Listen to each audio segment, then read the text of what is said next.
Hi friends, media ಜಗತ್ತಿಗೆ ಸ್ವಾಗತ. Friends, Leelavathi Kannada ಸೇರಿದಂತೆ ವಿವಿಧ ಭಾಷೆಯ 600ಕ್ಕೂ ಹೆಚ್ಚು ಸಿನಿಮಾಗಳಲ್ಲಿ ನಟಿಸಿ ಸೈ ಎನಿಸಿಕೊಂಡವರು. ಇಂಥ ಲೀಲಾವತಿ ಜೀವನದ ಹಾದಿ ಹೇಗಿತ್ತು? ಇವರ ಗಂಡ ಯಾರು? ಲೀಲಾವತಿಗೂ ಡಾಕ್ಟರ್ ರಾಜ್ಕುಮಾರ್ಗೂ ಇದ್ದ ಲಿಂಕ್ ಏನು? ಎಲ್ಲವನ್ನ ಈ ವಿಡಿಯೋದಲ್ಲಿ ಹೇಳ್ತೀವಿ. ಇಂಟ್ರೆಸ್ಟಿಂಗ್ ಆಗಿರೋ ಈ ವಿಡಿಯೋವನ್ನ ಕೊನೆವರೆಗೂ ನೋಡಿ. ಅದಕ್ಕೂ ಮುನ್ನ ನೀವಿನ್ನು ನಮ್ಮ ಚಾನೆಲ್ಗೆ ಸಬ್ಸ್ಕ್ರೈಬ್ ಆಗಿಲ್ಲ ಅಂದ್ರೆ ಈಗಲೇ ಸಬ್ಸ್ಕ್ರೈಬ್ ಆಗಿ. 1937ರ ಡಿಸೆಂಬರ್ 24ರಂದು ಜನನ. ಫ್ರೆಂಡ್ಸ್, ಲೀಲಾವತಿ ಹುಟ್ಟಿದ್ದು 1937ರ ಡಿಸೆಂಬರ್ 24ರಂದು. ದೇಶಕ್ಕೆ ಸ್ವಾತಂತ್ರ್ಯ ಸಿಗೋಕು 10 ವರ್ಷ ಮುಂಚೆ. ಅಂದಿನ ಮದ್ರಾಸ್ ಪ್ರಾಂತ್ಯದ ಸೌತ್ ಕೆನರಾ ಜಿಲ್ಲೆಯ ಬೆಳ್ತಂಗಡಿ ಎಂಬಲ್ಲಿ.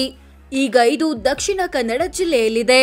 ಹೆಣ್ಣು ಮಗು ಅಂತ ಹೇಳಿ ಜನ್ಮ ಕೊಟ್ಟ ತಂದೆ ತಾಯಿ ಚಿಕ್ಕಂದಿನಲ್ಲೇ ಮಗಳನ್ನ ದೂರ ಮಾಡಿದ್ರು.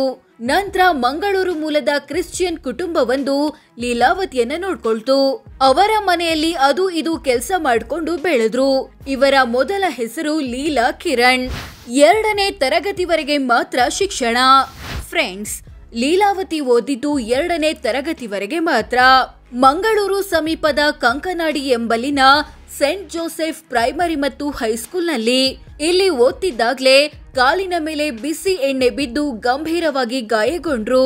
ಆಮೇಲೆ ಯಾವತ್ತೂ ಸ್ಕೂಲ್ ಮೆಟ್ಟಿಲು ಹತ್ಲಿಲ್ಲ. ಬಡತನವೇ ನಟಿಯಾಗಲು ಸ್ಫೂರ್ತಿ. ಹೌದು ಫ್ರೆಂಡ್ಸ್, ಲೀಲಾವತಿ ನಟಿಯಾಗಲು ಕಡು ಬಡತನವೇ ಸ್ಫೂರ್ತಿ. ಅಂದ್ಹಾಗೆ ಇವರಿಗೆ ನಟಿಯಾಗ್ಬೇಕು ಅನ್ನೋ ಆಸೆ ಹುಟ್ಟೋದೆ ಸಿನಿಮಾವೊಂದನ್ನ ನೋಡಿದ್ಮೇಲಂತೆ. ನಟಿಯರಿಗೆ ಜಾಸ್ತಿ ದುಡ್ಡು ಸಿಗುತ್ತೆ ಅನ್ನೋ ಸೀನ್ ಆ ಸಿನಿಮಾದಲ್ಲಿ ಇತ್ತಂತೆ. ಅದನ್ನ ನೋಡಿ ತಾನು ನಟಿಯಾದ್ರೆ ಬಡತನದಿಂದ ಮುಕ್ತವಾಗ್ಬೋದು ಅಂದ್ಕೊಂಡ್ರು. ಮಂಗಳೂರಿನಿಂದ ಮೈಸೂರಿಗೆ ಶಿಫ್ಟ್. ನಾಟಕ ಕಂಪನಿ ಸೇರಿದ ಲೀಲಾವತಿ. ನಟಿಯಾಗುವ ಆಸೆ ಹೊತ್ಕೊಂಡ ಲೀಲಾವತಿ ಸ್ನೇಹಿತೆ ಜೊತೆಗೆ ಮಂಗಳೂರಿನಿಂದ ಮೈಸೂರಿಗೆ ಬಂದ್ರು. ಕರಾವಳಿ ಮೂಲದ ನಿರ್ಮಾಪಕ ವಿಠಲ್ ಆಚಾರ್ಯ ಎಂಬುವರನ್ನ ಭೇಟಿಯಾಗಿ ಸಿನಿಮಾದಲ್ಲಿ ಚಾನ್ಸ್ ಕೊಡಿ ಅಂತ ಕೇಳಿದ್ರು. ಅದಕ್ಕೆ ಅವರು ಆಕ್ಟ್ ಮಾಡ್ಬೇಕು ಅಂದ್ರೆ ನಾಟಕ ಕಂಪನಿಯ ಅನುಭವ ಬೇಕು ಅಂತ ಹೇಳಿದ್ರು. ಅಲ್ಲದೆ ಲೀಲಾವತಿಯನ್ನ ಸುಬ್ಬಯ್ಯ ನಾಯ್ಡು ಅವರ ನಾಟಕ ಕಂಪನಿಗೆ ಸೇರಿಸಿದ್ರು. 16ನೇ ವಯಸ್ಸಲ್ಲೇ ಮೊದಲ ಸಿನಿಮಾ.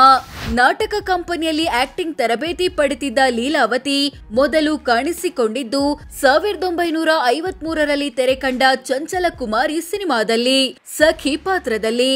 ಆಗ ಲೀಲಾವತಿ ಕೇವಲ 16 ವರ್ಷದ ಬಾಲಕಿ. ಇದಾದ್ಮೇಲೆ ಒಂದೊಂದೇ ಸಿನಿಮಾಗಳಲ್ಲಿ ಅವಕಾಶ ಸಿಗ್ತಾ ಹೋಯ್ತು. ಅವಕಾಶ ಸಿಕ್ಕಿಲ್ಲ ಅಂದ್ರೆ ದುಡ್ಡಿಲ್ಲ, ಊಟವೂ ಇಲ್ಲ ಅನ್ನೋ ಭಯ. ಎಷ್ಟರ ಮಟ್ಟಿಗೆ ಅಂದ್ರೆ ಅವಕಾಶ ಮಿಸ್ ಆಗ್ಬಾರ್ದು ಅಂತ ಹೇಳಿ ನಿದ್ದೆ ಮಾಡುವಾಗ ಬಹಿರ್ದೆಸೆ ಟೈಮಲ್ಲೂ ಡೈಲಾಗ್ ಪ್ರಾಕ್ಟೀಸ್ ಮಾಡ್ತಿದ್ರು. ಸಿನಿಮಾದಲ್ಲಿ ಕೆಲವೊಮ್ಮೆ ಕುದುರೆ ಸವಾರಿ ಮಾಡು ಅಂತಿದ್ರು. ಗೊತ್ತಿಲ್ಲ ಅಂತ ಹೇಳಿದ್ರೆ ಚಾನ್ಸ್ ಮಿಸ್ ಆಗುತ್ತೆ ಅಂತ ಹಾಗೋ ಹೀಗೋ ಮ್ಯಾನೇಜ್ ಮಾಡ್ತಿದ್ರು. ಬಳಿಕ ತಮಿಳು, ತೆಲುಗು ಚಿತ್ರಗಳಲ್ಲೂ ನಟಿಸಿದ್ರು. 1967ರಲ್ಲಿ ವಿನೋದ್ ರಾಜ್ ಜನನ. ಫ್ರೆಂಡ್ಸ್, ನಟಿ ಲೀಲಾವತಿಯ ಪತಿ ಮಹಾಲಿಂಗ ಭಾಗವತರು ಎನ್ನಲಾಗುತ್ತೆ.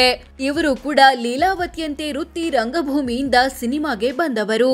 ಇಂಥ ಲೀಲಾವತಿ ಗರ್ಭಿಣಿಯಾಗಿದ್ದಾಗ ಸಿನಿಮಾ ರಂಗದಿಂದ ಸಂಪೂರ್ಣವಾಗಿ ದೂರ ಉಳಿದ್ರು.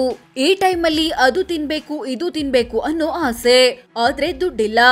ನಾಟಿ ಕೋಳಿ ಮೊಟ್ಟೆ ದುಬಾರಿ ಅಂತ ಹೇಳಿ 10 ಪೈಸೆಗೆ ಸಿಕ್ತಿದ್ದ ಬಾತುಕೋಳಿ ಮೊಟ್ಟೆ ತಿಂತಿದ್ರಂತೆ.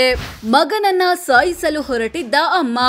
ಲೀಲಾವತಿಗೆ ಒಂದೊಂದೇ ಸಿನಿಮಾದಲ್ಲಿ ಅವಕಾಶ ಸಿಕ್ತಿದ್ರು, ಬಡತನ ಮಾತ್ರ ದೂರವಾಗಿರ್ಲಿಲ್ಲ. ಇಂಥ ಟೈಮಲ್ಲಿ ಮಗ ಜನಿಸಿದ್ದು ಬೆಂಕಿಯಿಂದ ಬಾಣಲಿಗೆ ಅನ್ನೋ ತರ ಆಗಿತ್ತು ಲೀಲಾವತಿ ಪರಿಸ್ಥಿತಿ. ಇವರತ್ರ ದುಡ್ಡಿಲ್ಲ ಅನ್ನೋದು ಗೊತ್ತಾಗ್ತಿದ್ದಂತೆ ಮಗುಗೆ ಸ್ನಾನ ಮಾಡಿಸಲು ಬರ್ತಿದ್ದ ಹೆಂಗಸು ಕೂಡ ಬರೋದನ್ನ ನಿಲ್ಸ್ಬಿಟ್ರು. ತಾವು ಸ್ನಾನ ಮಾಡಿಸಿದ್ರೆ ಮಗುಗೆ ಉಸಿರುಗಟ್ಟಿದಂತೆ ಆಗಿದ್ದು ಉಂಟು. ಇಂಥ ಟೈಮಲ್ಲಿ ಮಗುವನ್ನ ಸಾಯಿಸಿ ತಾನು ಸತ್ತೋದ್ರೆ ಒಳ್ಳೇದು ಅಂದ್ಕೊಂಡಿದ್ರಂತೆ. ಕೊನೆಗೆ ಮನಸ್ಸು ಬದಲಿಸಿದ್ರು. ನಾಟಕ ಕಂಪನಿಯವರು ಹೋದಲ್ಲೆಲ್ಲ ಮಗುವನ್ನ ಜೋಳಿಗೆಗೆ ಹಾಕೊಂಡು ಹೋಗ್ತಿದ್ರು. ವಿನೋದ್ ರಾಜ್ ಇವತ್ತು ಈ ಮಟ್ಟಕ್ಕೆ ಬೆಳೆದಿದ್ದಾರೆ ಅಂದ್ರೆ ಅದಕ್ಕೆ ಲೀಲಾವತಿಯೇ ಕಾರಣ. ಎಂಥ ಲೀಲಾವತಿ 2000ನೇ ಇಸವಿಯಲ್ಲಿ ಬೆಂಗಳೂರು ಗ್ರಾಮಾಂತರ ಜಿಲ್ಲೆ ನೆಲಮಂಗಲ ತಾಲೂಕಿನ ಸೋಲದೇವನಹಳ್ಳಿಯಲ್ಲಿ ಜಾಗ ತಗೊಂಡು ಅಲ್ಲೇ ಮನೆ ತೋಟ ಮಾಡ್ಕೊಂಡಿದ್ರು. ಇದಕ್ಕೂ ಹಿಂದೆ ಚೆನ್ನೈನಲ್ಲೂ ಜಮೀನು ಖರೀದಿಸಿ ಕೆಲ ಕಾಲ ವಾಸವಿದ್ದಿದ್ದು ಉಂಟು. ಕೊರೋನಾ ಟೈಮಲ್ಲಿ ಜನ ಅನುಭವಿಸಿದ ಕಷ್ಟ ನೋಡಿ 2022ರಲ್ಲಿ ಸೋಲದೇವನಹಳ್ಳಿಯಲ್ಲಿ ಪ್ರಾಥಮಿಕ ಆರೋಗ್ಯ ಕೇಂದ್ರ ಸ್ಥಾಪಿಸಿದ್ರು. 2023ರಲ್ಲಿ ಪಶು ಆಸ್ಪತ್ರೆ ಕೂಡ ಕಟ್ಟಿದ್ರು. ರಹಸ್ಯವಾಗಿತ್ತು ವಿನೋದ್ ರಾಜ್ ಮದ್ವೆ. ಅದಕ್ಕೆ ಕಾರಣ ಕೊಟ್ಟಿದ್ರು ಲೀಲಾವತಿ ಅಮ್ಮ. ಫ್ರೆಂಡ್ಸ್, ವಿನೋದ್ ರಾಜ್ಗೆ ಮದುವೆಯಾಗಿದೆ, ಮಗನಿದ್ದಾನೆ ಅನ್ನೋ ವಿಚಾರ ತೀರಾ ಇತ್ತೀಚಿನವರೆಗೆ ಸಾಕಷ್ಟು ಜನರಿಗೆ ಗೊತ್ತಿರಲಿಲ್ಲ. ಇತ್ತೀಚೆಗೆ ಪತ್ನಿ ಮತ್ತು ಮಗನ ಫೋಟೋ ವೈರಲ್ ಆಗಿತ್ತು. ಇದರ ಬೆನ್ನಲ್ಲೇ ಯೂಟ್ಯೂಬ್ ಚಾನೆಲ್ ಒಂದಕ್ಕೆ ನೀಡಿದ ಸಂದರ್ಶನದಲ್ಲಿ ಮಗನ ಮದ್ವೆ ವಿಚಾರವನ್ನ ಲೀಲಾವತಿ ಒಪ್ಪಿಕೊಂಡಿದ್ರು. ಜೊತೆಗೆ ಇಷ್ಟು ದಿನ ಇದನ್ನ ಯಾಕೆ ಹೇಳಿರ್ಲಿಲ್ಲ ಅನ್ನೋದಕ್ಕೂ ಕಾರಣ ಕೊಟ್ಟಿದ್ರು. ಕೆಲವರು ತಮ್ಮ ಮಕ್ಕಳಿಗೆ ದೊಡ್ಡ ದೊಡ್ಡ ಹಾಲ್ ಅರಮನೆಗಳಲ್ಲಿ ಮದುವೆ ಮಾಡಿಸ್ತಾರೆ, ಆದ್ರೆ ಆತರ ತಮ್ಮ ಮಗನ ಮದ್ವೆ ಮಾಡಿಸೋ ಶಕ್ತಿ ಇರ್ಲಿಲ್ಲ. ಹೀಗಾಗಿ ಅದನ್ನ ರಹಸ್ಯವಾಗಿಡೋದೇ ಒಳ್ಳೆದೆನಿಸ್ತು ಅಂದಿದ್ರು.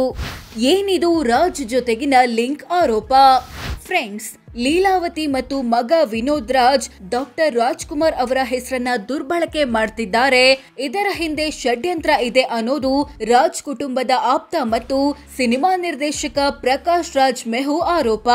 ಅಂದ್ಹಾಗೆ ವಿನೋದ್ ರಾಜ್ ರಾಜ್ಕುಮಾರ್ ಅವರ ಮಗ ಎಂಬ ಗುಸುಗುಸುವಿನ ಬಗ್ಗೆ ಮೆಹು ಒಂದ್ಸಲ ಡಾಕ್ಟರ್ ರಾಜ್ ಬಳಿನೇ ಕೇಳಿದ್ರಂತೆ. ಆಗ ರಾಜ್ಕುಮಾರ್ ವಯಸ್ಸು ಎಂಥವನಿಂದಲೂ ತಪ್ಪು ಮಾಡಿಸುತ್ತೆ, ಆ ಮಗು ಹುಟ್ಟಿದಾಗ ನಮ್ಮಿಬ್ಬರ ಸಂಬಂಧ ಕಟ್ ಆಗಿ 2-3 ವರ್ಷವಾಗಿತ್ತು. ಮಹಾಲಿಂಗ ಭಾಗವತರು ಎಂಬ ರಂಗಭೂಮಿ ಕಲಾವಿದರಿದ್ರು, ಅವರನ್ನ ಮದ್ವೆಯಾಗಿ ಅವರ ಮಗು ಅನ್ನೋದು ನಮಗಿರೋ ಮಾಹಿತಿ. ಇಷ್ಟರ ಮೇಲೂ ಅವರು ಆ ಮಗು ನಮ್ಮದು ಅಂತ ಹೇಳಿಕೊಳ್ಳೋದ್ರಿಂದ ಅವರಿಗೆ ಅಥವಾ ಅವರ ಮಗನಿಗೆ ಒಳ್ಳೇದಾಗೋದಾದ್ರೆ ನಾನ್ಯಾಕೆ ಇಲ್ಲ ಅಂತ ಹೇಳಿ ವಿಲನ್ ಆಗ್ಲಿ ಅಂದಿದ್ರಂತೆ ರಾಜ್ಕುಮಾರ್. ಹೀಗಂತ ಪ್ರಕಾಶ್ ರಾಜ್ ಮೆಹು ಸಂದರ್ಶನವೊಂದರಲ್ಲಿ ಹೇಳಿದ್ದಾರೆ. ಇದಲ್ಲದೆ ಪುನೀತ್ ರಾಜ್ಕುಮಾರ್ ನಿಧನರಾದಾಗ ಲೀಲಾವತಿ ಮತ್ತು ವಿನೋದ್ ರಾಜ್ ಶ್ರೀರಂಗಪಟ್ಟಣಕ್ಕೆ ಹೋಗಿ ಶ್ರಾದ್ದ ಮಾಡಿ ಪಿಂಡ ಬಿಡುವ ಮೂಲಕ ನಾವು ರಾಜ್ಕುಮಾರ್ ಕುಟುಂಬದವರು ಅನ್ನೋದನ್ನ ಬಿಂಬಿಸಲು ಪ್ರಯತ್ನ ಪಟ್ರು ಅನ್ನೋದು ಪ್ರಕಾಶ್ ರಾಜ್ ಮೆಹು ಆರೋಪ. ಇದಕ್ಕೂ ಹಿಂದೆ ಅಣ್ಣಾವರು ನಿಧನರಾದ ದಿನವೂ ತಾಯಿ ಮಗ ತಲೆ ಬೋಳಿಸಿಕೊಂಡು ಬಂದಿದ್ರು. ಪ್ರಶ್ನೆ ಮಾಡಿದ್ದಕ್ಕೆ ನಮ್ಗೆ ವಿಚಾರ ಗೊತ್ತಾಗೋಕು ಮೊದ್ಲೇ ತಿರುಪತಿಯಲ್ಲಿ ತಲೆ ಬೋಳಿಸಿಕೊಂಡಾಗಿತ್ತು ಅಂದಿದ್ರು ಅನ್ನೋದು ಮೆಹು ಮಾತು. ಇನ್ನು ವಿನೋದ್ ರಾಜ್ ರಾಜ್ಕುಮಾರ್ ಮಗ ಅನ್ನೋ ಕತೆ ಹುಟ್ಟು ಹಾಕಿದ್ದು ನಟ, ನಿರ್ದೇಶಕ, ನಿರ್ಮಾಪಕ ದ್ವಾರಕೀಶ್ ಅಂತೆ. ದ್ವಾರಕೀಶ್ ಸಿನಿಮಾಗೆ ಶಿವರಾಜ್ ಕುಮಾರ್ ಡೇಟ್ಸ್ ಕೊಟ್ಟಿಲ್ಲ ಅನ್ನೋ ಕಾರಣಕ್ಕೆ ವಿನೋದ್ ರಾಜ್ರಿಂದ ಡ್ಯಾನ್ಸ್ ರಾಜ ಡ್ಯಾನ್ಸ್ ಸಿನಿಮಾ ಮಾಡಿಸಿ ಈ ಕತೆ ಹುಟ್ಟು ಹಾಕಿದ್ರು ಅಂತ ಸಾಹು ಹೇಳಿದ್ದಾರೆ. ಇನ್ನು ವೀಕೆಂಡ್ ವಿತ್ ರಮೇಶ್ ಕಾರ್ಯಕ್ರಮದಲ್ಲಿ ರಮೇಶ್ ಅರವಿಂದ್ ಅವರು ಈ ಜೋಡಿ ಚಂದ, ಅವರ ಜೋಡಿ ಚಂದ, ಅದೇ ತರ ರಾಜ್ಕುಮಾರ್ ಮತ್ತು ಲೀಲಾವತಿ ಜೋಡಿ ಕೂಡ ಚಂದ ಅಂತ ಹೇಳಿದಾಗ ಎಂಥೆಂಥ ಜೋಡಿಗಳು ಚಂದ ಅಂತ ಬಾಯಲ್ಲಿ ಹೇಳ್ಬೋದೇ ಹೊರತು ಹೇಳಿದ್ದೆಲ್ಲ ಜೋಡಿ ಆಗೋಕೆ ಆಗುತ್ತಾ ಅಂತ ಲೀಲಾವತಿ ಪ್ರತಿಕ್ರಿಯಿಸಿದ್ದು ಮಾರ್ಮಿಕವಾಗಿತ್ತು. ಸೋ ಫ್ರೆಂಡ್ಸ್, ಇದಿಷ್ಟು ಒಂದು ಕಾಲದಲ್ಲಿ ದಕ್ಷಿಣ ಭಾರತದ ಪ್ರಸಿದ್ಧ ಮತ್ತು ಬಹುಬೇಡಿಕೆಯ ನಟಿಯರಲ್ಲಿ ಒಬ್ಬರೆನಿಸಿಕೊಂಡಿದ್ದ ಲೀಲಾವತಿ ಜೀವನದ ಹಾದಿ ಹೇಗಿತ್ತು, ರಾಜ್ ಜೊತೆಗಿನ ಲಿಂಕ್ ಏನು ಅನ್ನೋದನ್ನ ತಿಳಿಸಿಕೊಡೋ ಪ್ರಯತ್ನ. ಇಂಥ ಲೀಲಾವತಿ ಬಗ್ಗೆ ನಿಮ್ಮ ಅಭಿಪ್ರಾಯವೇನು ಕಾಮೆಂಟ್ ಮಾಡಿ ತಿಳಿಸಿ. ಹಾಗೆ ವಿಡಿಯೋ ಇಷ್ಟ ಆಗಿದ್ರೆ ಲೈಕ್ ಮಾಡಿ, ಶೇರ್ ಮಾಡಿ, ನಮ್ಮ ಚಾನೆಲ್ಗೆ ಸಬ್ಸ್ಕ್ರೈಬ್ ಆಗಿ. ಧನ್ಯವಾದ.